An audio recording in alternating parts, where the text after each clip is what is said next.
Bismillahirrahmanirrahim. Assalamualaikum warahmatullahi wabarakatuh. Selamat pagi, salam sejahtera untuk kita semua. Pada kesempatan kali ini, izinkan saya untuk memaparkan hasil dari ujian tengah semester saya. Sebelumnya perkenalkan, nama saya Devon Praistio Revangga dengan NIM 0903 138 1924 137. Kelas saya berasal dari Sistem Informasi Bilingual 6A pada mata kuliah Enterprise Resource Planning. Baik, kita langsung masuk saja ke soal yang pertama. Jelaskan yang dimaksudkan dengan one input multiproses dalam penerapan ERP dan berikan contohnya di suatu rumah sakit. Jadi, one input multiproses merupakan sebuah proses pengelolaan data, informasi yang terhubung antara satu data dengan data yang lain ke dalam sistem yang terintegrasi untuk membuat suatu proses bisnis menjadi lebih efektif dan efisien untuk dikelola. Contoh penerapan ERP di rumah sakit yakni dari pengotomatisasian proses ketika kita melakukan check up atau pengobatan di rumah sakit diawali dengan registrasi dan secara otomatis informasi pasien akan disimpan ke dalam sistem integrasi dan semua data dapat diakses oleh semua orang di satu tempat. Otomatisasi proses. Selanjutnya, rumah sakit akan melakukan pencarian jadwal praktisi dokter yang ada. Setelah selesai, rumah sakit akan memberikan resep obat dan dilakukan proses penyiapan obat dan melihat stok di dalam gudang obat. Selanjutnya, proses akan masuk ke bagian pencatatan untuk mengeluarkan tagihan biaya rumah sakit dan melakukan pengarsipan terhadap data pasien. Dari sini terlihat semua yang terintegrasi harus terotomatisasi semuanya tanpa harus ada campur tangan dari user. Baik, soal selanjutnya saya memilih soal nomor 3, di mana soal itu berisikan pengembangan ERP harus memperhatikan yang disebut best practice. Jelaskan dan berikan contohnya. Baik, yang pertama itu ada perencanaan matang. Mulai dengan fitur prioritas yang sudah ditetapkan saat awal pemilihan sistem ERP, pastikan semua sudah bisa diterapkan selama implementasi sehingga tidak ada yang terlewat. Buatlah beberapa KPI atau indikator proses utama untuk implementasi dan komunikasikan indikator ini dengan user dan vendor. Semua harus benar-benar memahami workflow ERP yang dipilih. Pemahaman ini sangat penting karena sistem ERP tidak akan pernah bisa sama persis memenuhi 100% proses yang sudah dijalankan bertahun-tahun. Maka dari itu, sebuah perencanaan dan penentuan prioritas sangat penting untuk mendapatkan workflow yang efektif. Lalu adaptasi perubahan. Resistensi terhadap perubahan adalah sifat dasar manusia, apalagi jika terkait perubahan kebiasaan. Hal ini dapat mengakibatkan implementasi sistem ERP menjadi tidak mudah. Bersiaplah untuk membantu semua pengguna Anda beradaptasi dengan sistem ERP. Kuncinya adalah komunikasi antar manajemen dan semua pengguna. Manajemen perusahaan perlu memberikan insight mengapa perusahaan membuat perubahan signifikan ini. Masalah atau kekhawatiran apa yang ingin Anda selesaikan, manfaat lain apa yang diharapkan. Idealnya, harus ada manfaat bagi setiap pengguna, tetapi perubahannya harus netral di kondisi terburuk. Tidak ada pengguna yang melihat masa depan sebagai suram. Susun rencana pelatihan yang menyediakan landasan bagi setiap pengguna dalam proses pekerjaan mereka. penyesuaian proses sebelumnya, dan pembaruan proses di sistem ERP yang baru. Salah satu kunci implementasi sistem ERP yang sukses adalah pelatihan. Lalu poin yang terakhir, migrasi data. Sistem lama pasti menyimpan banyak data perusahaan selama bertahun-tahun. Pengguna terbiasa dengan data tersebut dan tahu bagaimana menemukan apa yang mereka butuhkan. Data tersebut membutuhkan ruang penyimpanan dan mungkin ada dalam berbagai format. Jadi inilah saatnya untuk membersihkan data historis dan memilih apa yang akan dimasukkan ke dalam sistem ERP yang baru. Ada data statis seperti nama dan alamat pelanggan atau supplier. Selain itu ada data transaksional yang dinamis seperti pengiriman pesanan ke pelanggan tersebut di masa lalu. Dengan data statis, tidak perlu memasukkan pelanggan yang sudah tidak produktif. Perlakukan mereka sebagai pelanggan baru jika mereka datang lagi di masa depan. Periksa semua catatan yang Anda rencanakan untuk dimigrasi dan perbaiki kesalahan apapun sekarang. Begitu baik data bersih mengisi sistem ERP yang baru. Bersihkan juga data dinamis jika ada masalah. Pilihan penting di sini adalah seberapa banyak data yang akan dimigrasi. Secara umum, tahun ini dan mungkin tahun sebelumnya sudah cukup. Jika ada kebutuhan untuk menggali lebih dalam ke data historis, pertahankan sistem lama bekerja dalam mode hanya baca selama diperlukan. Baik, soal nomor 4, salah satu manfaat diterapkannya ERP adalah adanya standarisasi data dan informasi. Jelaskan dan berikan contoh. Standarisasi data dan informasi didapatkan dari penerapan basis data terpusat yang membentuk data yang terstandar dan informasi yang dapat diperoleh dengan mudah dan fleksibel untuk semua divisi atau departemen dalam suatu perusahaan. Contohnya, jika data yang dimasukkan pada suatu modul, contohnya data penerimaan barang, maka modul-modul lain seperti pembayaran dan persediaan akan secara otomatis diperbaharui juga.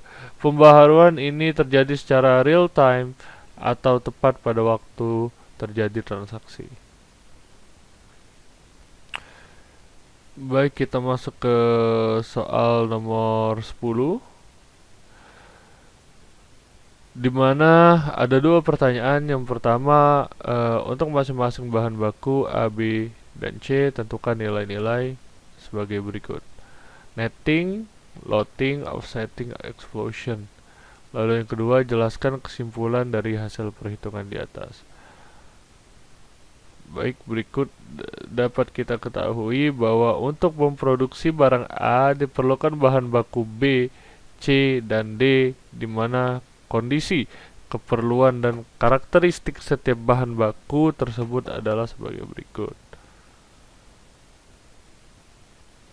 Baik, kita langsung masuk saja ke jawaban. Yang pertama, bahan baku A, di mana rata-rata kebutuhan dalam 8 bulan tersebut sebesar 450 unit dengan biaya pemesanan sebesar 2.000 per pesan dan biaya penyimpanan yaitu 2.500 per unit atau per periode.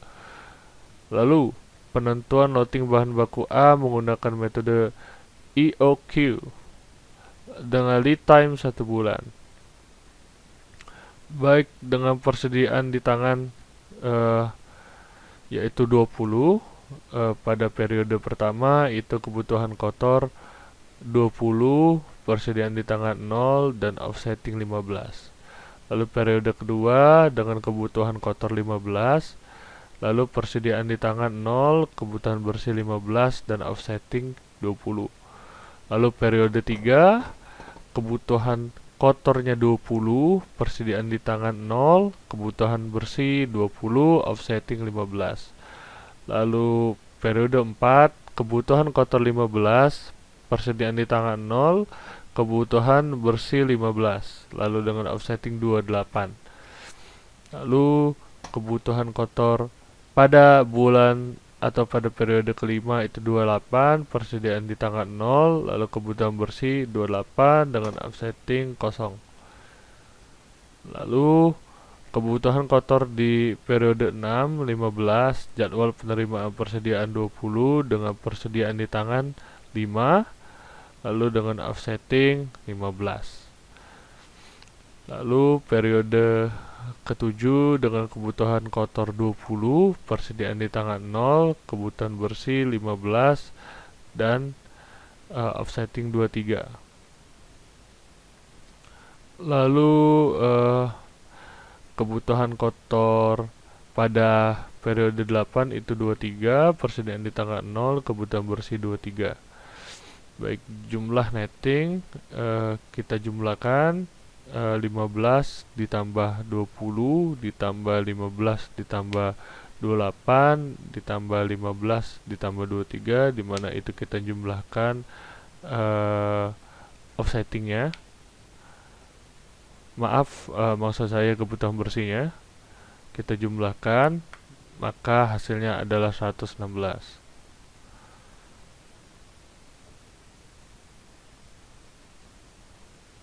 Baik, kita masuk ke loading dengan metode EOQ tadi, di mana nilai EOQ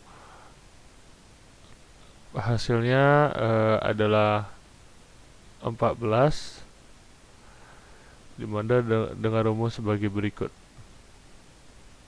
Dengan rumus 2 dikali jumlah netting tadi dikali dengan biaya pemesanan, yaitu sebesar 2000, maka dapat hasilnya yaitu 14.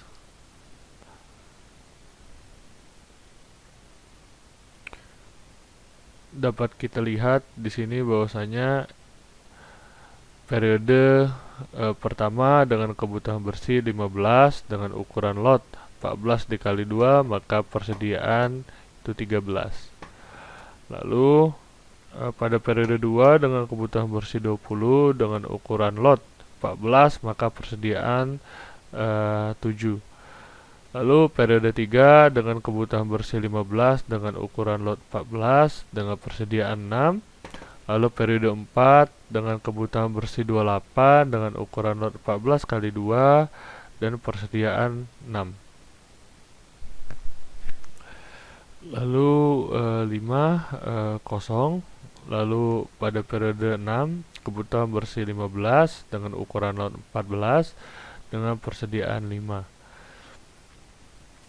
Lalu periode 7 dengan kebutuhan bersih 23 dengan ukuran lot 14 kali 2, maka persediaan 10.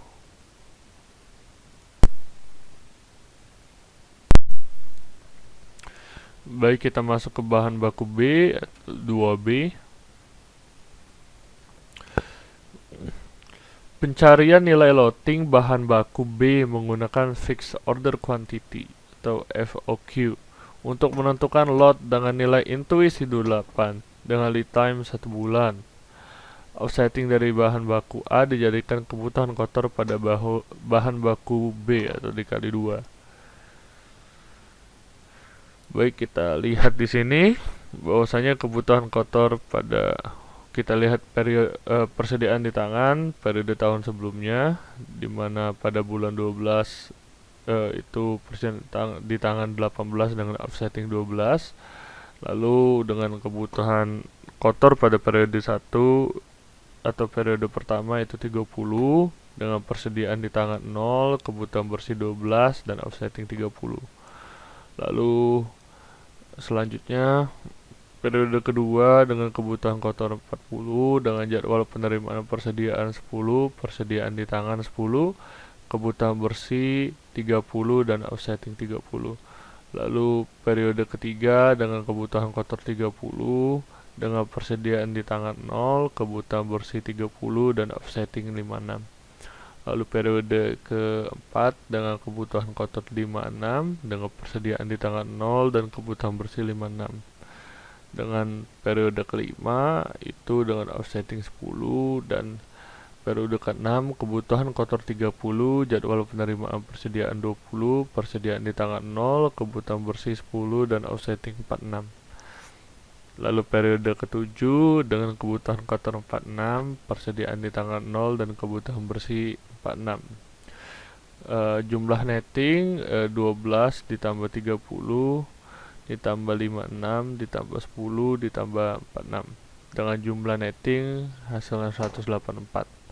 Dengan nilai intuisi 28 kita dapat lihat di sini bahwasanya periode tahun sebelumnya kebutuhan bersih pada bulan 12 itu 12 dengan ukuran lot 28 dengan persediaan 16.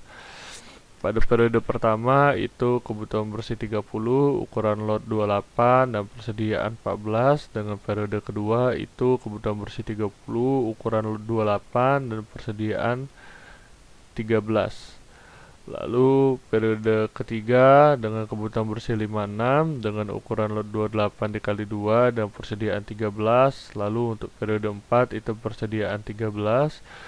Lalu pada periode kelima itu kebutuhan bersihnya 10 dengan ukuran 0 dengan persediaan 13. Maaf, maksud saya dengan persediaan 3. Lalu pada periode keenam dengan kebutuhan bersih 46 dengan ukuran lot 28 kali 2 maka persediaan 13. Baik, kita masuk ke bahan baku C. Pencarian nilai loading bahan baku C menggunakan load for load. Dengan lead time 1 bulan, setting dari bahan baku A dijadikan kebutuhan kotor pada bahan baku C. Kita lihat pada periode sebelumnya persen yang di tangan itu 0 dengan offsetting 15 dengan kebutuhan kotor pada periode pertama itu 15, persediaan di tangan 0, kebutuhan bersih 15 dengan offsetting 20. Lalu periode kedua dengan kebutuhan kotor 20, persediaan di tangan 0. Lalu kebutuhan bersih 20 dengan offsetting 7. Lalu periode ketiga dengan kebutuhan kotor 15 dengan jadwal penerimaan persediaan itu 8 dengan persediaan di tangan 0, kebutuhan bersih 7 dan offsetting 18. Lalu periode keempat kebutuhan kotor 28, jadwal penerimaan persediaan 10, persediaan di tangan 0, kebutuhan bersih 18. Lalu masuk periode 5 dengan persediaan tangan 0, lalu kebutuhan kotor pada periode ke-6 atau bulan ke-6 itu 15, jadwal penerimaan persediaan 20, persediaan di tangan 5 dan offsetting 18. Lalu periode 7 kebutuhan kotor 23 dengan persediaan di tangan dan kebutuhan bersih 18. Dengan jumlah netting 15 ditambah 20 ditambah 7 88 ditambah 18 ditambah 18 yaitu 78. Loading kita tadi menggunakan load for load. Kita lihat periode tahun sebelumnya di mana pada bulan 12 itu kebutuhan bersih 15 dengan ukuran lot 15 dan persediaan 0. Lalu periode 1 kebutuhan bersih 20, ukuran lot 20, persediaan 0. Lalu kebutuhan bersih pada periode 2 yaitu 7, ukuran lot 7 dan persediaan 0. Lalu kebutuhan bersih periode 3 itu 18, ukuran lot 18, persediaan 0 dan periode ke-6 itu kebutuhan bersih 18, ukuran lot 18 dan persediaan 0. Bahan baku D 3D. Pencarian nilai loading bahan baku C menggunakan Fixed Period Requirement FPR dengan intuisi load sebesar 4 bulan dengan lead time 1 bulan. Offsetting dari bahan baku C dijadikan kebutuhan kotor pada bahan baku D dikali 3.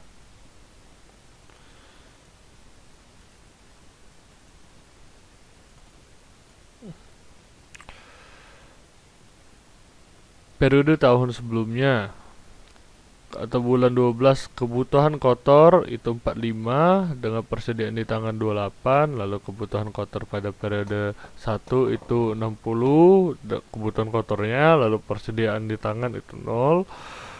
Lalu periode 2 kebutuhan kotornya 21 dengan persediaan di tangan 0, lalu periode 3 kebutuhan kotor 54 dengan jadwal penerimaan persediaan itu 20, persediaan di tangan 0. Periode ke-6 itu kebutuhan kotor 54 dan persediaan di tangan 0. Oh iya, dengan kebutuhan bersih tadi pada bulan ke-11 itu offsetting 17, lalu pada bulan 12 60 dan kebutuhan bersihnya 17, lalu pada bulan ke-1 itu kebutuhan bersihnya 60, offsetting 21, pada bulan kedua itu kebutuhan bersihnya 21, offsettingnya 34, pada bulan ketiga itu kebutuhan bersihnya 34, offsettingnya kosong. Lalu pada bulan kelima itu offsettingnya 54 dan kebutuhan bersih pada periode 6 itu adalah 54. Loading FPR, baik, kita tentukan dulu ya jumlah nettingnya, yaitu 17 ditambah 60 ditambah 21 ditambah 34 ditambah 54, hasilnya yaitu 186. Loading FPR dengan intuisi 4 bulan. Periode tahun sebelumnya, kita lihat di sini bahwasanya pada bulan 11 itu kebutuhan bersihnya 17 dengan ukuran lot 132 dengan persediaan 115, di mana pada bulan 12 kebutuhan bersihnya 60, persediaan 55, pada bulan 1 kebutuhan bersihnya 21, persediaan 34, pada bulan 2 kebutuhan bersihnya 34, pada bulan 3 ukuran lotnya 54, persediaan 54, dengan bulan 4 persediaannya 54, dengan kebutuhan bersih pada bulan 5 yaitu 54, persediaannya kosong. Kesimpulan dari nomor 1 di atas adalah untuk mendapatkan bahan baku A, maka diperlukan bahan baku 2B dan C, dan untuk mendapatkan bahan baku C dibutuhkan bahan baku 3D, atau bahan baku 3D digunakan untuk membuat bahan baku C dan bahan baku C dan 2B digunakan untuk membuat bahan baku A.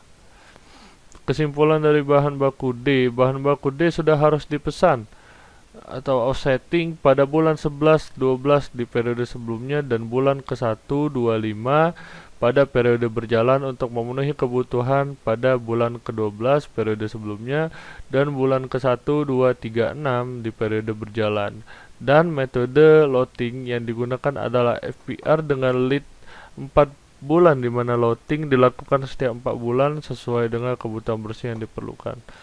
Kesimpulan bahan baku C. Bahan baku C sudah harus dipesan offsetting pada bulan ke-12 periode sebelumnya dan bulan ke-1, 2, 3, 6 periode berjalan untuk memenuhi kebutuhan pada bulan 1, 2, 3, 4, 7 di periode berjalan. Dan metode loading yang digunakan adalah load for load, di mana pemesanan dilakukan setiap sesuai jumlah kebutuhan yang diperlukan. Kesimpulan bahan baku B. Bahan baku B sudah harus dipesan offsetting pada bulan ke-12 periode sebelumnya dan pada bulan ke-1, 2, 3, 4, 6 di periode berjalan untuk memenuhi kebutuhan pada bulan 1, 2, 3, 4, 6, 7 di periode berjalan. Dan metode loading yang digunakan adalah FOQ dengan nilai intuisi 28, di mana jumlah lot disesuaikan dengan nilai intuisi tersebut. Kesimpulan bahan baku atau produk A. Offsetting pada produk A sudah harus ada pada bulan ke-1, 2, 3, 4, 6, 7 di periode berjalan untuk memenuhi kebutuhan barang jadi pada bulan 2, 3, 4, 5, 7, 8. Dan metode loading yang digunakan adalah EOQ dengan jumlah lot yaitu 14. Baik, sekian penjelasan dari saya. Apabila ada salah kata, saya minta maaf. Kepada Allah saya mohon ampun. Wabillahi taufik wal hidayah. Wassalamualaikum warahmatullahi wabarakatuh.